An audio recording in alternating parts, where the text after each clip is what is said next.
बिस्मिल्लाहिर्रहमानिर्रहीम। अस्सलाम वालेकुम। मैं हूँ शादिया शेख और वेलकम करती हूँ आपको अपने चैनल पर जिसका नाम है लजीज मसाला किचन। कैसे हैं आप सब?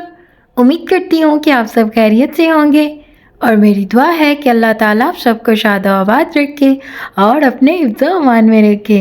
तो शुरू करते हैं आज की रेसिपी। आज मैं आपके लिए बहुत ही मुनफरिद रेसिपी लेकर आई हूँ। आपने मटर और चिकन तो अक्सर बनाया ही होगा, तो आज जी हम अंडे के साथ ये अपनी रेसिपी बनाएंगे और बहुत ही ज़बरदस्त बनेगी। आपने वीडियो को पूरा वॉच करना है बिना स्किप किए। तो चलिए शुरू करते हैं। यहाँ पर जी हमने सारी चीज़ें एक साथ रखी हैं। 1 कप मटर है मेरे पास और 2 अंडे, 1 टमाटर, 1 दरमियानी साइज़ की प्याज और 1 प्याली चिकन है, बोनलेस चिकन है। आप चाहें तो दूसरा भी इस्तेमाल कर सकते हैं। अदरक लहसुन का पेस्ट है इसके साथ। तो यहाँ पर जी हमने 3 टेबल स्पून घी डाला एक पैन में और इसमें हमने जो प्याज बारीक कटिंग करके रखा था वो शामिल कर दिया और प्याज़ों को हम फ्राई करेंगे कि इनका खूबसूरत सा कलर आ जाए। तो यहाँ पर जी प्याज़ों का कलर चेंज हो गया, तो अब हम इसमें चिकन शामिल कर देंगे और चिकन को भी इतना फ्राई किया कि इसका भी कलर चेंज हो जाए। तो यहाँ पर आपने इसको तकरीबन 3 से 4 मिनट के लिए फ्राई करना है। तो जैसे ही यहाँ पर 3 से 4 मिनट हो गए तो हमने यहाँ पर अदरक लहसुन का पेस्ट, हरी मिर्चों का पेस्ट शामिल कर दिया, जो कि हमने तकरीबन 1 टेबल स्पून के करीब तीनों चीज़ों की मिकदार ली है।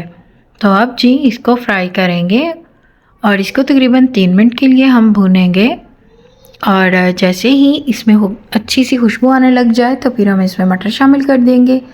तो यहाँ पर जी हमने मटर शामिल कर दिए हैं और अब जी मटरों को हम इतना फ्राई करेंगे कि इनका जो कलर है वो चेंज हो जाए। तो यहाँ पर आप देख सकते हैं कि माशाल्लाह से इनका कलर चेंज हो गया। तो अब इसमें हम स्पाइसेस डालेंगे और इसमें कौन कौन से स्पाइसेस डालेंगे मैं आपको बताती हूँ। तो यहाँ पर जी 1 टीस्पून नमक जाएगा इसमें और इसके साथ 1/4 टीस्पून हल्दी जाएगी और 1 टीस्पून जाएगी पिसी हुई काली मिर्च और 1 टीस्पून इसमें जी हम डालेंगे लाल मिर्च पिसी हुई और इसके साथ ही 1 टीस्पून भुना कुटा हुआ ज़ीरा और 1 टीस्पून जी इसमें खुश्क धनिया शामिल करेंगे। और अब जी इन मसालों के साथ ही हम इसमें थोड़ा सा पानी शामिल कर देंगे और इसकी अच्छे से भुनाई करेंगे और आपने इसकी भुनाई बहुत ही ज़बरदस्त करनी है और भुनाई करने में बिल्कुल भी कंजूसी नहीं करनी और आपने इसको मीडियम टू लो फ्लेम पर बनाना है, हाई फ्लेम हम नहीं करेंगे। तो यहाँ पर जी हम इसमें थोड़ा सा पानी शामिल करेंगे और इसकी भुनाई करेंगे। आपको भी अगर लगे कि मसाला जल रहा है तो आप इसमें थोड़ा सा पानी शामिल करके भूनते जाएं। तो यहाँ पर हम इसमें टमाटर शामिल कर रहे हैं और टमाटरों को भी हम 2 से 3 मिनट के लिए भून लेंगे। तो अब जी भुनाई मुकम्मल करने के बाद हम इसमें 1 कप के करीब पानी डालेंगे और इसको कवर करके रख देंगे ताकि जो मटर और टमाटर हैं गल जाएं। तो इसको जी हमने तकरीबन 3 से 4 मिनट के लिए कवर किया था। तो माशाल्लाह से आप देख सकते हैं कि हमारे जो मटर थे माशाल्लाह से बहुत ज़बरदस्त गल चुके हैं और अब जी हम इसकी थोड़ी सी हाई फ्लेम करेंगे और पानी को मज़ीद ड्राई करेंगे।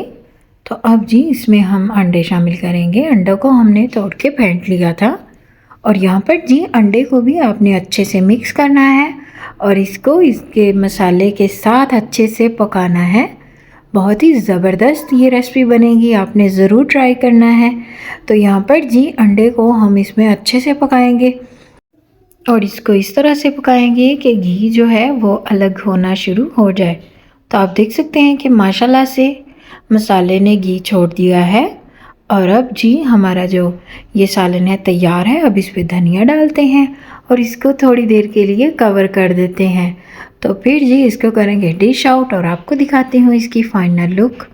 अगर आपको ये वीडियो ज़रा सी भी अच्छी लगे तो वीडियो को लाइक कर दें और चैनल को सब्सक्राइब कर दें और बेल आइकन पर प्रेस करना मत भूलें ताकि आपको आने वाली हर न्यू वीडियो का नोटिफिकेशन सबसे पहले मौसूल हो जाए। तो यहाँ पर जी मैं इसको डिश आउट कर रही हूँ। तो माशाल्लाह से ये है जी इसकी फाइनल लुक। उम्मीद करती हूँ कि आपको ये वीडियो अच्छी लगी होगी। आपने इस रेसिपी को ज़रूर ट्राई करना है, बहुत ही ज़बरदस्त रेसिपी है और आप इसको सहरी के लिए बनाएं, चाहे जब मर्ज़ी बनाएं, घर वालों के लिए बनाएं, मेहमानों के लिए बनाएं, आपकी अपनी मर्ज़ी है। तो मिलते हैं आपसे न्यू रेसिपी के साथ। अपना ख्याल रखें, अपनों का ख्याल रखें और मुझे अपनी दुआ में ज़रूर याद रखिएगा। अल्लाह हाफिज़।